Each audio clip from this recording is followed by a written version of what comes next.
Hello you guys, welcome back to my garden.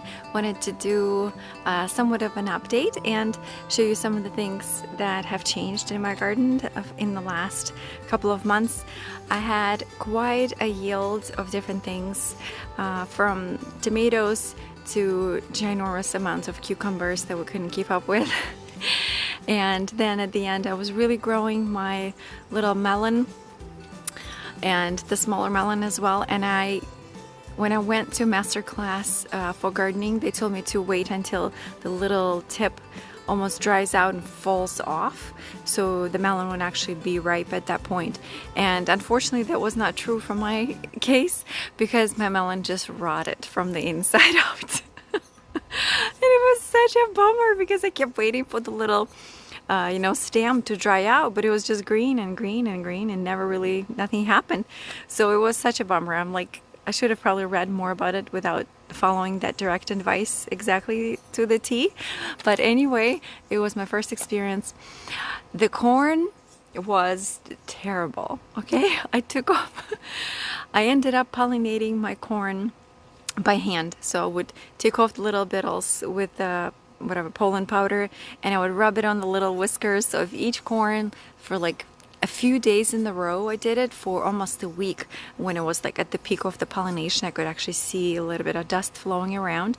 And I had to do it because my corn was very small amounts, and usually you would get fields and they would pollinate each other because it's just such giant amounts of corn just floating in the air, the pollen for the corn. So when it was time to harvest it, they were so tiny. There were like a few little nibbles on them. The size of the corn was actually great size, so I did that right. But maybe the way I planted them, or just not enough of corn. Basically, I had like a few little nibblers, but not that many. So my iceberg roses are doing great. I've planted 2 of them, and I also kind of planted 2 of the Mystic Aspire Salvia.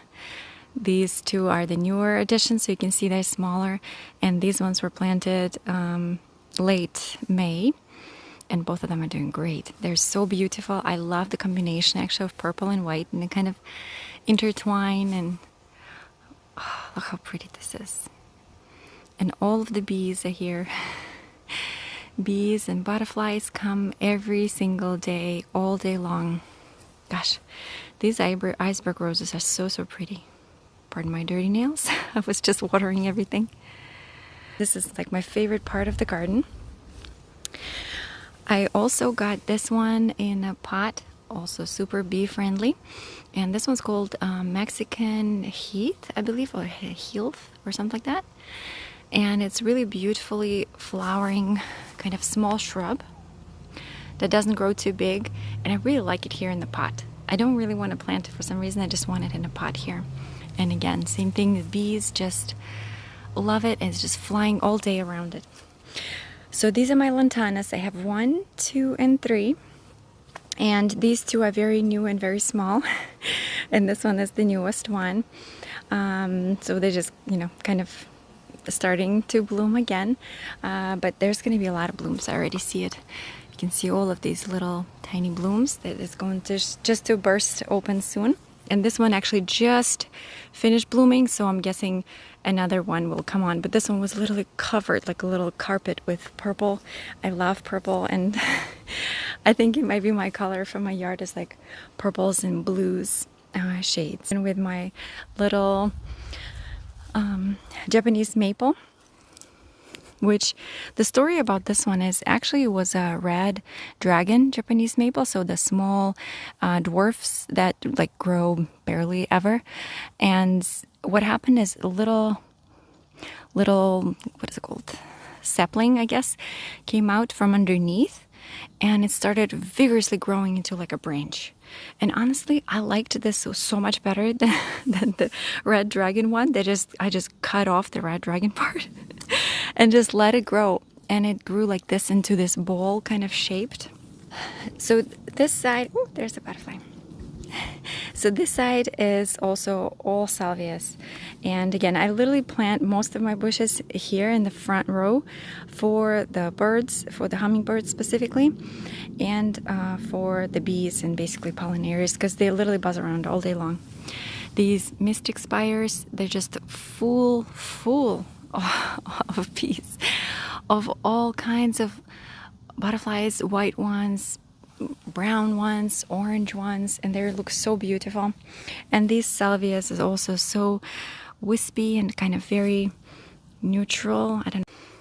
Okay, this is my always in progress little planting area that I've showed you before.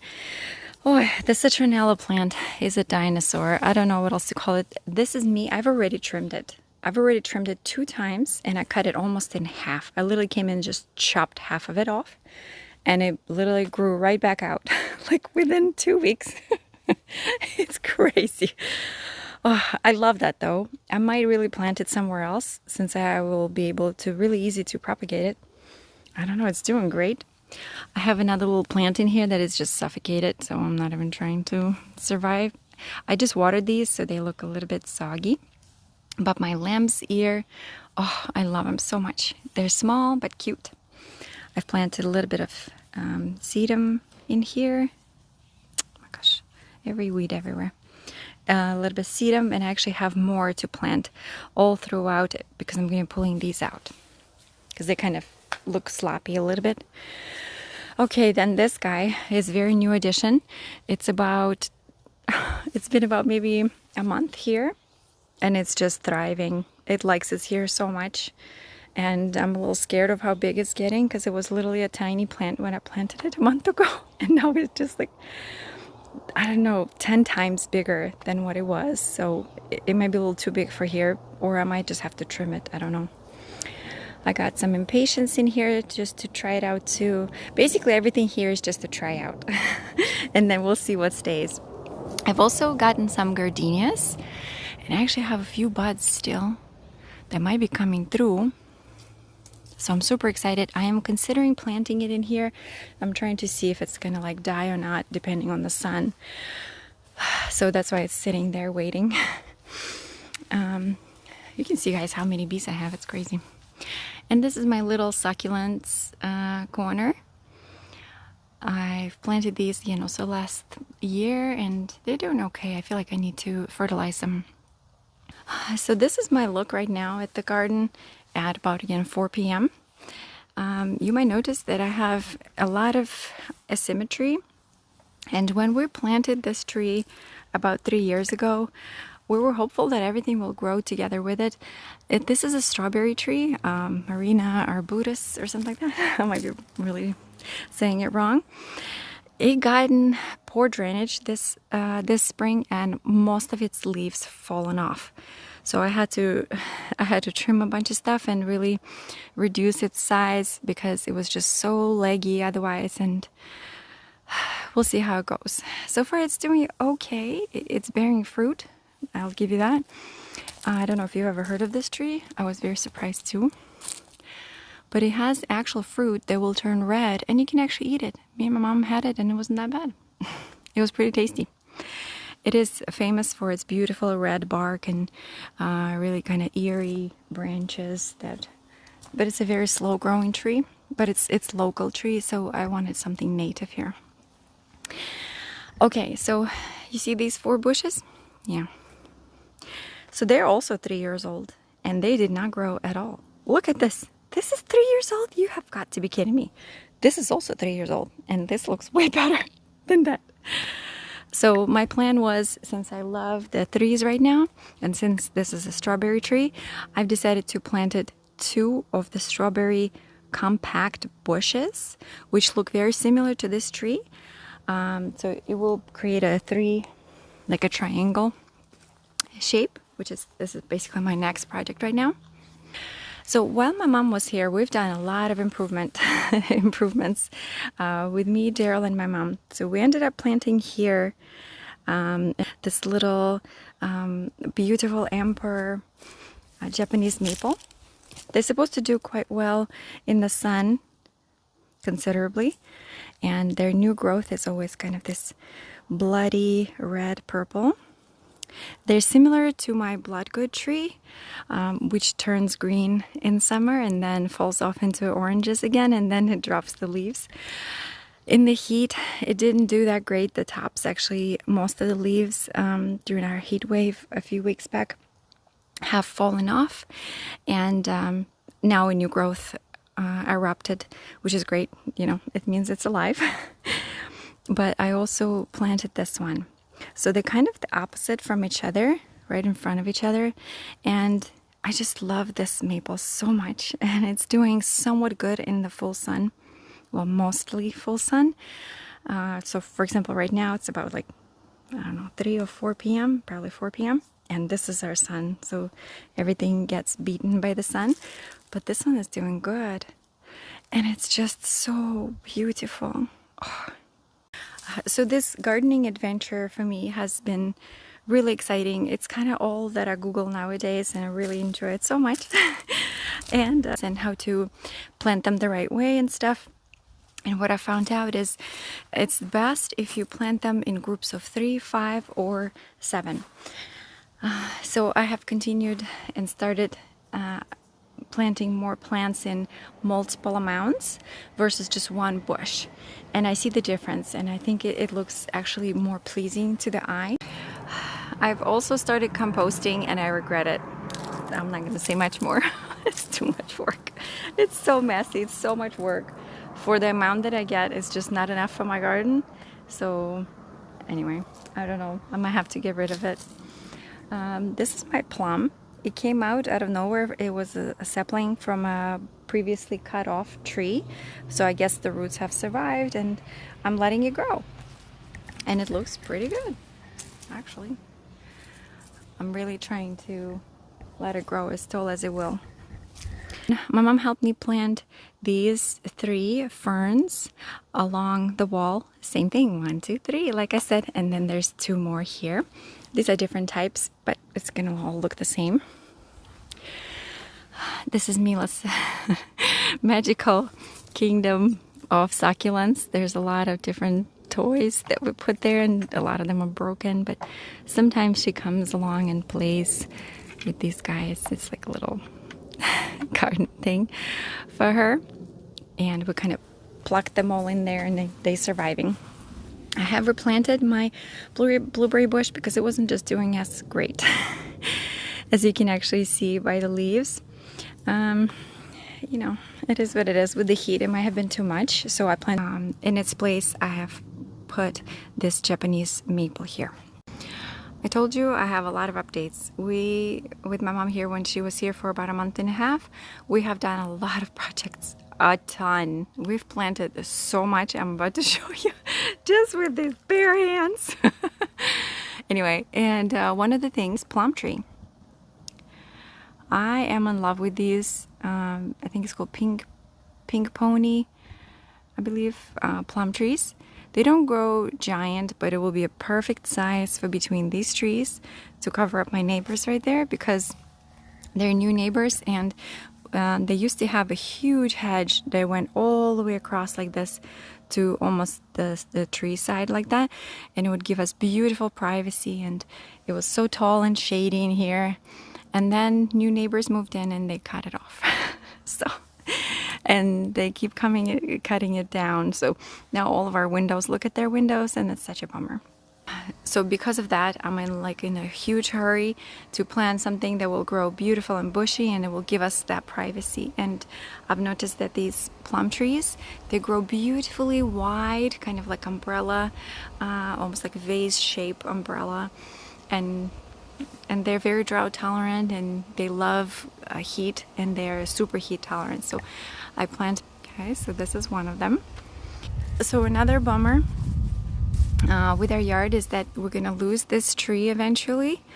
So right now we're in process of potentially planting another tree right here, a smaller tree, so it will start growing, because that one has a lot of rot on it. You won't be able to see it. We can actually see it has mushrooms and fungus, and some of the bark is easily peeling, and it's just not doing that great. Although the tree itself is actually super duper duper healthy. Literally not one dying branch, not one.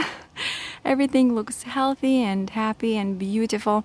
Not one leaf has fallen off. Everything's just, I don't know, it's bearing its fruit that it's supposed to bear. And it's an old alder tree, I believe. Italian alder.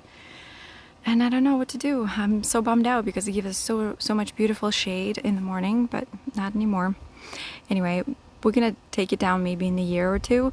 But meanwhile, I'm gonna start planting another tree here. So this is a look from far away for you guys. Okay, I'm so proud. Can you tell?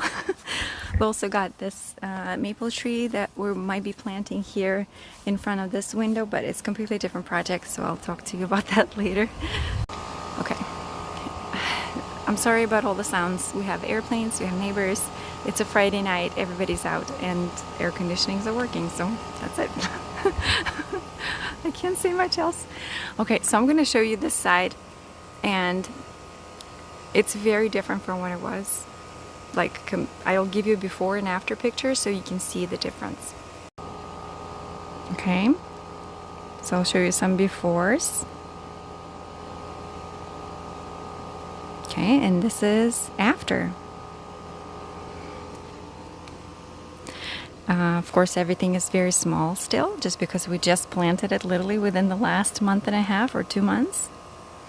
But you can see we've started doing a little bit of, and so anyway, we've planted a beautiful another plum tree here, a little bit down the hill, and same thing. So it covers here this area and looks beautiful, and it's kind of in front of our windows. It blossoms beautiful pink flowers, and then throughout the summer it's just gorgeous royal purple color, and they grow pretty fast too, as far as I know. So then I'm gonna plant 3 more of these. I've already got 1, and I'll slowly build my way up to it.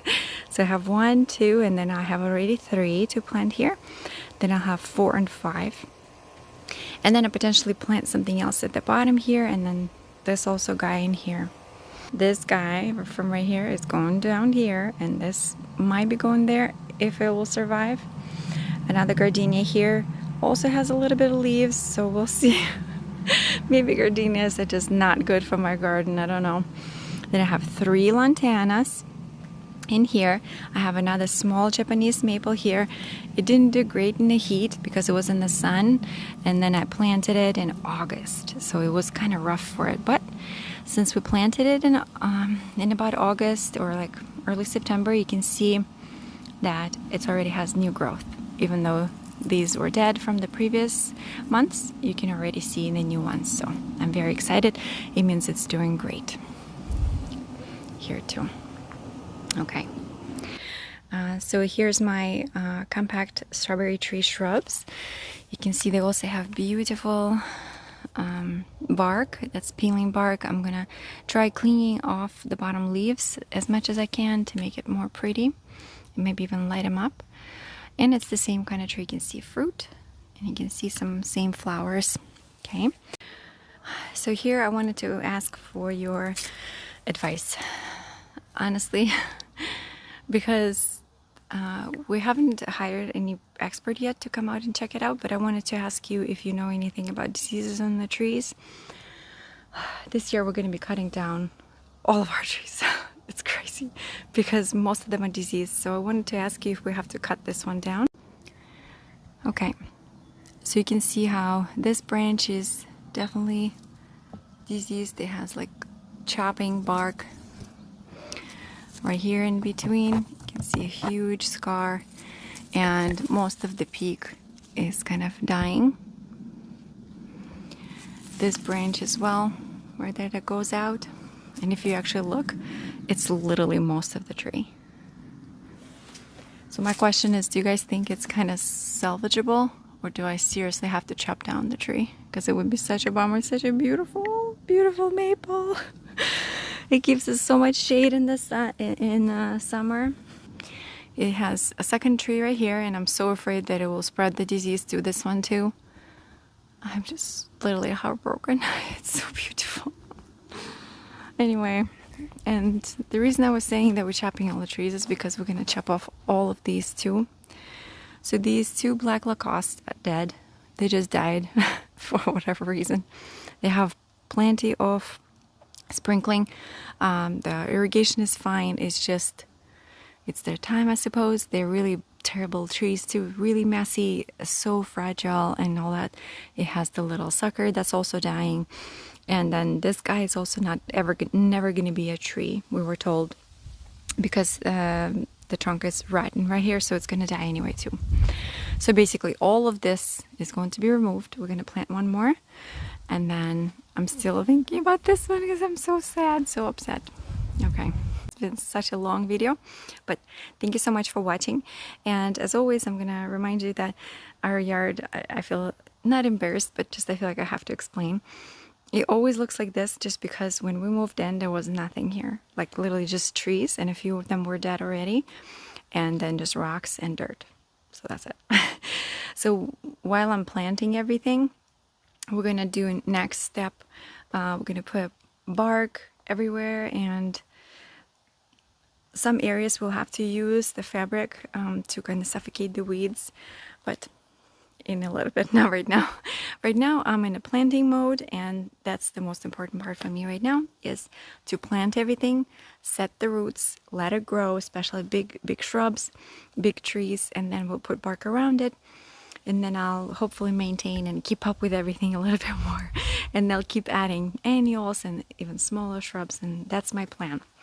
But all of that done by hand by yourself will take forever. So anyway, we have a company that we're appraising to get larger patio, like increase the patio size, the concrete patio, just so we have more kind of sitting area. But everything else we're doing ourselves by our bare hands and nails. But I'm so proud of it, though, I have to say. I hope you get a chance to enjoy your garden too. Also, pardon my voice today. I went out with a few moms and we kind of ended up being very loud. And today my voice is kind of catching up to it. Okay, thank you so much. Bye-bye.